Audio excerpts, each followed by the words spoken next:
Doctor, मैं हर महीने follicular scan कराती हूँ, लेकिन रिपोर्ट में फॉलिकल्स अच्छा नहीं बनता है या फिर थोड़ी बहुत ग्रोथ होती है तो टाइमली रप्चर नहीं होता है। क्या आपको भी हर बार ये शब्द सुनने को मिलते हैं? तो मैं समझ सकती हूँ कि आपको कितना निराशा का सामना करना पड़ता है। हर महीने नई उम्मीद के साथ में आप फॉलिकुलर स्कैन कराते हैं, बट बार बार उसमें ओवुलेशन ना होना या फिर एग बन रहा है बट उसकी क्वालिटी अच्छी नहीं है, टाइमली रप्चर नहीं हो रहा है, तो ये सारी चीजें देखकर आपका जो हौसला है वो टूट जाता है। बट क्या आपने कभी ये समझने की कोशिश की है कि जो एग है वो हेल्दी क्यों नहीं बन रहा है? क्या आपके पीसीओएस की वजह से ऐसा हो रहा है या फिर लो एएमएच की वजह से ऐसा हो रहा है या फिर कुछ और परेशानी है जिसकी वजह से आपका एग जो है वो सही से नहीं बन रहा है? आयुर्वेद भी कहता है कि एक स्वस्थ गर्भ धारण के लिए एक अच्छे बीज का बनना बहुत जरूरी है। आज इस वीडियो में मैं आपको डिटेल में बताने वाली हूँ कि एग ना बनने के क्या क्या कारण होते हैं, आयुर्वेद इसे कैसे देखता है, और आपके साथ में कुछ टिप्स शेयर करूंगी जिससे आपका जो एग है वो हेल्दी भी बनेगा और टाइमली रप्चर भी होगा। हेलो एवरीवन, मैं हूं doctor Shivani, your Ayurvedic gynaecologist. तो अगर आप भी प्रेगनेंसी प्लान कर रहे हैं या फिर आईवीएफ कराने की सोच रहे हैं या फिर आईयूआई करने का प्लान कर रहा है तो ये वीडियो आपके लिए एंड तक जरूर देखें। सबसे पहले हम समझते हैं कि एग बनता कैसे है। तो जब एक बेबी गर्ल बॉर्न होती है तो वो एक लिमिटेड एग्स के साथ में बॉर्न होती है। इट मीन्स उसकी ओवरी में इमेच्योर फॉलिकल्स पहले से ही प्रेजेंट होते हैं, और जब प्यूबर्टी अटेन होती है तब उसके बाद में हर साइकिल में जो फॉलिकल्स हैं वो धीरे धीरे मैच्योर होना शुरू होते हैं और सिर्फ एक फॉलिकल एक साइकिल में पूरा मैच्योर होकर ओवुलेशन होता है और उस तरह से आपको पीरियड्स आते हैं। अब हम समझते हैं कि कौन कौन से कारण हैं जिसकी वजह से जो आपका एग है वो प्रॉपर तरीके से नहीं बनता है, ओवुलेशन नहीं होता है या फिर डिले ओवुलेशन होता है या फिर जो एग है वो टाइमली रप्चर नहीं होता है। तो सबसे पहले उसका कारण है थायराइड डिसफंक्शन। अगर आपके थायराइड ग्लैंड में कुछ भी प्रॉब्लम है, थायराइड आपका बढ़ा हुआ है, तो वो डायरेक्टली इफेक्ट करता है आपके हार्मोन्स को, जो हार्मोन रेस्पॉन्सिबल रहते हैं फॉलिकल्स के मैच्योर होने के लिए। तो अगर आपका थायराइड बढ़ा हुआ है तो वो हार्मोन्स नहीं बनने देगा, जिसकी वजह से आपको ओवुलेशन नहीं होगा। सेकेंड जो कारण है वो है पीसीओएस का प्रॉब्लम होना। It means polycystic ovarian syndrome, या फिर जिसका अभी नेम चेंज होके पीएमओएस हो गया है, पॉलीसिस्टिक मेटाबॉलिक ओवेरियन सिंड्रोम, जिसमें जो आपके फॉलिकल्स हैं वो सही से मैच्योर ही नहीं हो पाते हैं और फिर वो सिस्ट फॉर्म हो जाते हैं। थर्ड जो कारण है वो है बढ़ती एज का होना। तो जैसे मैंने बताया कि एक लिमिटेड एग्स प्रेजेंट होते हैं, तो जैसे जैसे आपकी एज बढ़ती रहेगी वैसे वैसे जो एग्स हैं वो खत्म होते जाते हैं, और जितना एज एडवांस होगी उतनी जो फॉलिकल्स हैं उनकी जो क्वालिटी है वो भी थोड़ी सी रिड्यूस होती जाती है। फोर्थ जो कारण है वो है प्रोलेक्टिन हार्मोन का बढ़ा होना। प्रोलेक्टिन एक हार्मोन है जो कि ब्रेस्ट मिल्क के प्रोडक्शन में हेल्प करता है, बट कभी कभी ये हार्मोन बॉडी में बढ़ने लगता है जिसकी वजह से डायरेक्टली इफेक्ट पड़ता है आपके पीरियड्स के ऊपर। तो अगर आपकी बॉडी में प्रोलेक्टिन हार्मोन बढ़ा हुआ है तो भी वो आपके एग नहीं बनने देगा। नेक्स्ट जो कारण है वो है बहुत ज्यादा स्ट्रेस का लेना। जब आप बहुत ज्यादा स्ट्रेस लेते हैं तो आपकी बॉडी में कॉर्टिसोल हार्मोन बढ़ जाता है, जिसकी वजह से अगेन आपके जो फॉलिकल्स हैं वो सही से मैच्योर नहीं हो पाते हैं। नेक्स्ट आता है प्रॉपर स्लीप का ना होना। अगर आपकी स्लीप साइकिल रेगुलर नहीं है तो जो हार्मोन्स हैं वो भी सही से फंक्शन नहीं हो पाते हैं, जिसकी वजह से अगेन जो आपके मेंस्ट्रुअल साइकिल है वो डिस्टर्ब हो जाती है, आपका जो ओवुलेशन है वो डिस्टर्ब हो जाता है। नेक्स्ट आता है बहुत ज्यादा मोटापा। It means obesity. अगर आप बहुत ज्यादा ओवरवेट हैं तो वो भी आपके एनओवुलेशन का कारण हो सकता है। एंड लास्ट आते हैं कुछ हैबिट्स जैसे कि स्मोकिंग, अल्कोहल। अगर आप वो रेगुलर बेसिस पे करते हैं तो वो भी आपका एक कारण हो सकता है ओवुलेशन प्रॉपर ना होने का। तो ये सारे कारण हैं जिसकी वजह से जो आपका ओवुलेशन है, इट मीन्स जो आपका एग है वो सही से बनता नहीं है, या फिर टाइम से पहले ही रप्चर हो जाता है, या फिर टाइम आने पर भी रप्चर नहीं होता है और वो बड़ा हो जाता है और फिर वो सिस्ट का रूप ले लेता है। अब हम समझते हैं कि आयुर्वेद इसे कैसे देखता है। तो आयुर्वेद में मेंस्ट्रुअल साइकिल को ऋतु चक्र कहा गया है, और उस ऋतु चक्र के उन्होंने 3 फेज बताए गए हैं। एक बताया गया है रजस्राव काल, इट मीन्स पीरियड्स, जब आपके पीरियड्स होते हैं। सेकंड बताया गया है ऋतु काल, इट मीन्स जो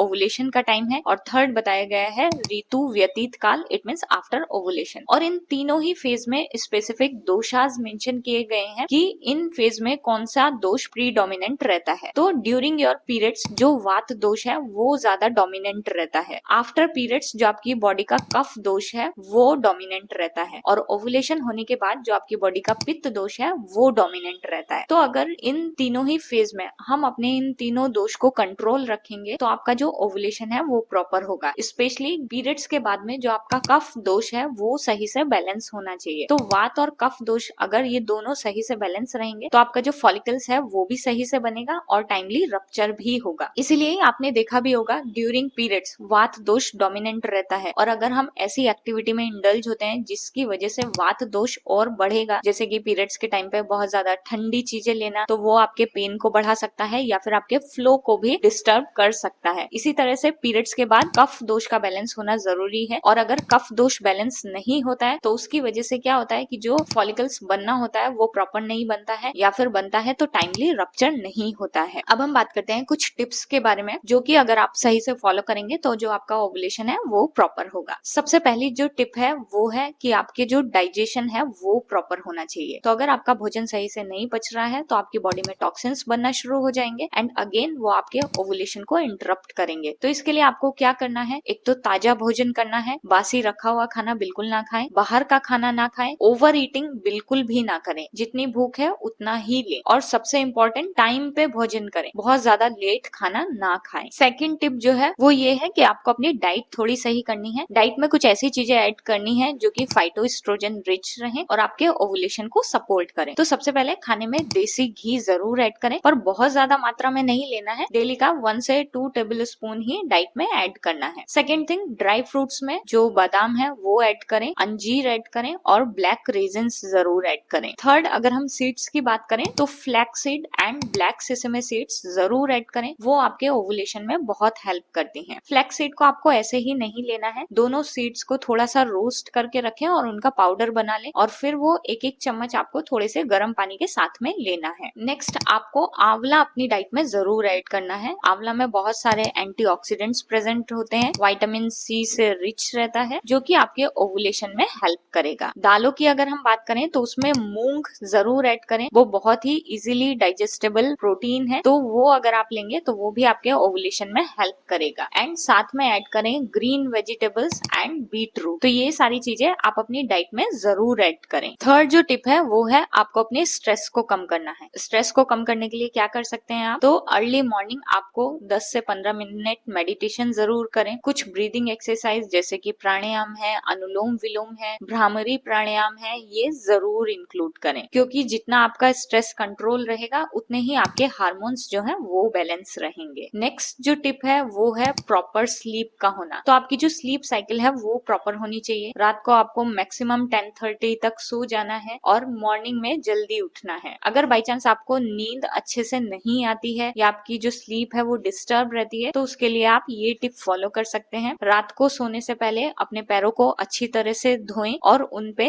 तिल तेल अप्लाई करें, और रात को सोने से पहले भी 5 मिनट मेडिटेशन जरूर करें। तो इससे आपकी नींद भी अच्छी होगी, और जब आपकी नींद सही होगी, स्लीप साइकिल प्रॉपर रहेगा, तो अगेन आपके जो हार्मोन्स हैं वो बैलेंस रहेंगे। नेक्स्ट जो टिप है वो ये है कि आपको अपने ओवुलेटरी फेज में कफ दोष को बैलेंस रखना है। जैसे कि मैंने बताया कि इस टाइम में जो कफ दोष है वो प्रीडोमिनेंट रहता है, तो आपको कुछ एक्टिविटीज करने से बचना है, जैसे कि पीरियड खत्म होने के बाद में आपको जो बहुत ज्यादा ठंडी चीजें हैं वो अपनी डाइट में बिल्कुल नहीं इंक्लूड करनी है, प्रोसेस्ड फूड इंक्लूड नहीं करना है, दिन में सोना नहीं है, और अगर हो सके तो जीरे वाला पानी अपनी डाइट में जरूर इंक्लूड करें। तो वो आपके कफ दोष को बैलेंस करने का काम करेगा, और जितना आपका कफ दोष बैलेंस रहेगा उतना ही आपका जो फॉलिकल है वो सही से बनेगा। इसी के साथ में आप अपने ओवुलेटरी फेज में इंक्लूड कर सकते हैं कुछ आयुर्वेदिक सप्लीमेंट्स जैसे कि शतावरी, शतपुष्पा। इन पर मैंने कंप्लीट वीडियोस बनाए हुए हैं, तो आप उनको चेकआउट कर सकते हैं कि किस तरह से आप इनको लेना है। यष्टि मधु, गुड़ूची एंड अश्वगंधा। तो इन मेडिसिन को कैसे लेना है इन पर मैंने वीडियोस बनाए हुए हैं ऑलरेडी, तो आप उनको चेकआउट कर सकते हैं। तो पीरियड्स खत्म होने के बाद में आप इन मेडिसिन को इंक्लूड कर सकते हैं जो कि आपके ओवुलेशन में हेल्प करेंगे। एक बात आपको हमेशा ध्यान रखना है कि एक दिन के रूटीन से ही आपका जो एग है वो अच्छा नहीं बनने लगेगा। कम से कम आपके 2-3 महीने की जो साइकिल है वो प्रॉपर होनी चाहिए। इट मीन्स जो आपकी डाइट है वो सही होनी चाहिए, आपका लाइफस्टाइल सही होना चाहिए, तब जाके आपके जो हार्मोन है वो बैलेंस होंगे और आपका जो एग है वो सही बनना शुरू होगा। ये सारी टिप्स फॉलो करने के बाद भी अगर आपका ओवुलेशन नहीं सही से हो रहा है तो फिर आप कंसल्ट कर सकते हैं। आयुर्वेद में और भी बहुत सारी थेरेपीज आती हैं जो कि आप साथ में इंक्लूड कर सकते हैं, and that will help in proper ovulation. तो अगर वीडियो पसंद आया हो तो और लोगों के साथ में जरूर शेयर करें, और कमेंट में लिखकर मुझे जरूर बताएं कि आपको किस चीज में प्रॉब्लम आ रही है। एग सही से नहीं बन रहा है, या फिर टाइमली रप्चर नहीं हो रहा है, या फिर टाइम से पहले ही रप्चर हो जा रहा है। मिलते हैं नेक्स्ट वीडियो में, तब तक के लिए बाय बाय, टेक केयर। अपनी हेल्थ का ध्यान रखें और अपने आसपास वालों की।